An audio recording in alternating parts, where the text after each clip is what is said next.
Hey yo, thanks for tuning in to Celeb Sauce. It's the backup channel backing Celeb up and bringing you all the breaking news. Check this out. As you already know, Nicki Minaj's husband Kenneth Petty and Cardi B's husband Offset got into some beef during and after the VMAs. Apparently, Nicki's husband was giving off some negative goon energy backstage before the show, which is probably because he was feeling himself because Nicki was hosting the VMAs. Now, during the show, Kenneth Petty's boy Sturdy started escalating the tensions when he started posting stuff online, because first, Sturdy wrote, quote, "Ask Cardi why she mad, big queens in a building," end quote. And then he also wrote, quote, "We just different on this side, real Sturdy diehard-ish," end quote. Sturdy also said that he and his boys were gonna slap anybody who they found sitting in their row of seats at the VMAs. Now, after Offset peeped that Sturdy was addressing Cardi B online, he allegedly DM'd Sturdy and asked, "Where you located? You ninjas pee, speaking on female business and talking crazy. Broke A's don't got no money for war." Okay, so this DM led to a series of text threats between both camps, which included capital letters, punctuation marks, and get this, emojis. And then Kenneth Petty and his boys posted the infamous 4 a.m. video directed at Offset, in which they were like, "We out here in these streets," in hopes that Offset would also come out into the streets. Now, while they was out there in them streets standing next to like 30 trash bags, Kenneth Petty also let Offset know that it was on site.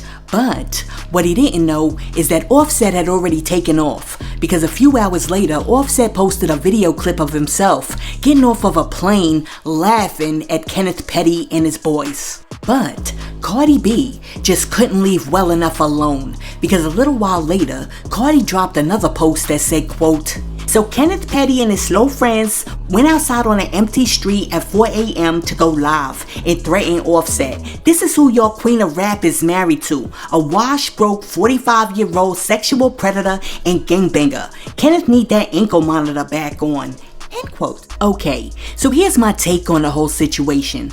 One, Kenneth Petty is out in these streets doing too much because his wife was hosting the VMAs. But are we talking about Nicki Minaj hosting the VMAs? No, we're talking about Kenneth Petty beefing with Offset, because this dude does not understand how to let his wife get her shine. Two, Sturdy instigated that whole thing, because dudes like Sturdy don't got nothing going on in their own lives. You cannot bring dudes like Sturdy to the VMAs. You gotta leave him home. Three, Offset and Cardi need to stop responding to everything that's said on the internet. Rap and go home. 4, both Offset and Kenneth Petty have kids, and don't no grown man with kids need to be outside at 4 a.m. standing next to another dude who's like in a babe hoodie talking about "we outside." Take your black behinds home and take care of your kids. And 5, handle it through the music. Stop with all this nonsense and just drop dope bars. If you really want to settle who's the queen of New York, then Nicki and Cardi just need to go verse for verse and settle it. And let me keep it real right quick, because this channel right here is not getting ready to feed into the nonsense or promote the BS. The bottom line is this: those who don't remember hip-hop history are doomed to repeat it. So if you remember, Biggie and Tupac got into manufactured beef, which only escalated after an award show. So I'm saying this right now. This right here, this beef between Nicki and Cardi has the ability to go left. So they need to sit down, artist to artist, rapper to rapper, mother to mother, woman to woman, and dead this with the quickness. Listen, let me know what you think about the beef between Offset and Kenneth Petty that started at the VMAs and ended with Kenneth Petty standing out on the street corner at 4 a.m. talking about "we out here in these streets." Let me know what you think about that in the comments. And while you're down there leaving a comment, be sure to like and subscribe to the channel. But really quick, let me check to see where Kenneth Petty's at right now. Kenneth, where you at? We outside! Big zoo outside! Big Queens, right? Yeah? There you have it. Kenneth Petty and his boys are still outside. Now, peep this. For the past week, a nude photo of Summer Walker has been circulating on the internet. But now, someone wants to make it very, very clear that the photo was photoshopped and that is not her body. Somebody took her face and put it on somebody else's body, and to prove it, she posted the original photo that she took with a caption that read, quote, "This is the original photo that somebody photoshopped. I was taking pictures for a lingerie brand. The picture on Twitter is fake. I should really sue." End quote. Listen, let me tell you something. This is jacked up. Because I don't think that any woman should be violated. I don't care whether it's in person or when it comes to their pictures. You don't put somebody's naked body on the internet unless they consent. And you certainly don't take their face and Photoshop it on somebody else's naked body. But with that being said, my question for Summer Walker is who you gonna sue, boo? Who are you gonna sue? Do you know who actually did that? Because if you do, you might need to call the police and then sue. Because you don't play with the type of people who would take your face and cut and paste it and Photoshop it on somebody else's body. That right there is giving me Silence of the Lamb vibes. I mean, I got the heebie-jeebies just thinking about it. So check this out. The other day, Exhibit was an invited guest on a panel that was discussing hip-hop. And during the discussion, Exhibit said that one of the problems with hip-hop today is that hip-hop has become a mockery of itself. Check out what Exhibit had to say.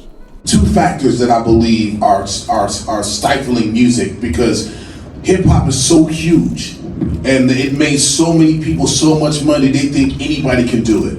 So if you, and for example, if you go and say, you know what, I love football, but you won't take your ass down there, suit up, and get on there on that field when it's time. You know what I'm saying?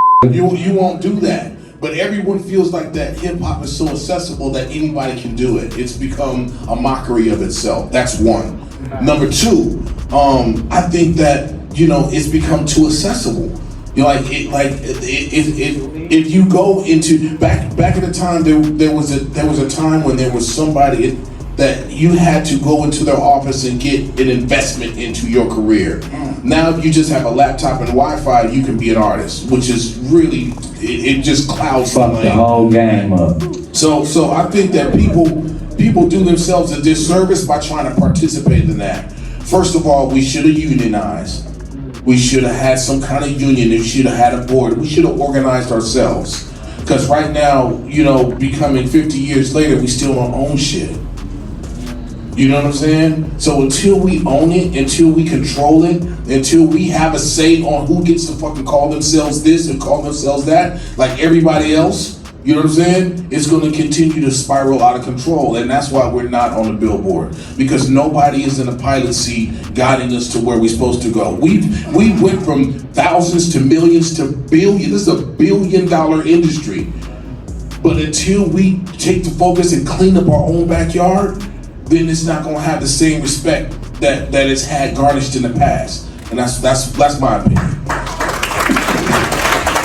You know something? I think that Exhibit might have a point. Because what's the difference between the YouTube rapper and the professional rapper today? Could you imagine if the same thing that was going on in rap was happening in the NBA and any dude could just jump on that court? And it's tonight, we got Pookie versus LeBron. And then in the middle of the game, Pookie pulls out a gun and tries to shoot LeBron because LeBron fouled him. Come on. There's gotta be some rules and regulations to this thing. And it's also gotta be some standards, some qualification, and some hurdles that people have to jump across in order to become a professional in the field.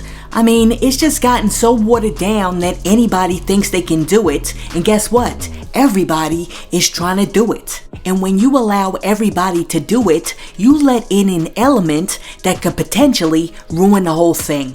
You guys remember back in the days when certain clubs were you can't come in here unless you own a blazer and a pair of shoes, and all of those thuggish, ruggish dudes who only own Timberlands were oh my goodness, what we gonna do? And they had to make a choice. If you want to party, you gonna have to step your game up and go buy yourself a pair of shoes. Or you keep your behind outside. That is what needs to happen with hip hop. We need some standards.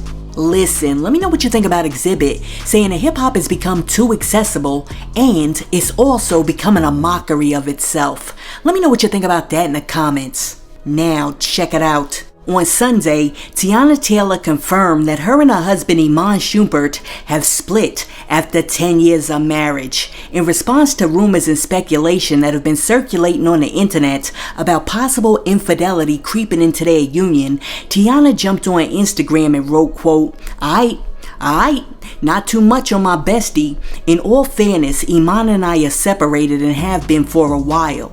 To be 1000% clear, infidelity is not one of the reasons for our departure. We're still best friends, great business partners, and are one hell of a team when it comes to co-parenting our 2 beautiful children. Most importantly, we're family, and in 10 years together, 7 years married, we ain't ever played with or about that. We just keep your ASS's out the group chat, LOL, which is the reason we've been able to successfully and peacefully separate without all of the outside noise. The only reason I'm even sharing this part of the chat is because the narratives are getting a little out of hand and it's unfair to all of the parties involved. I hope this provides some clarity for y'all, okay? Auntie, taking y'all back out the chat. Bye. End quote. Listen, it saddens me to hear that Teyana Taylor and Iman Shumpert are calling it quits because they made one heck of a beautiful black couple and they also made a pair of beautiful black kids. But marriage is work and sometimes things just don't work out. I mean, we don't know everything that's going on behind the scenes, but I'm happy to hear that she says that they're separating amicably and no matter what, they're always gonna be family. I also like to hear the fact that she's saying that the reason why they're separated has nothing to do with infidelity.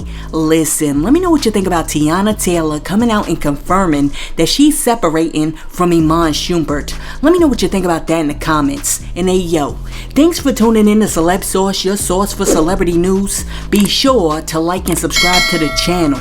Peace.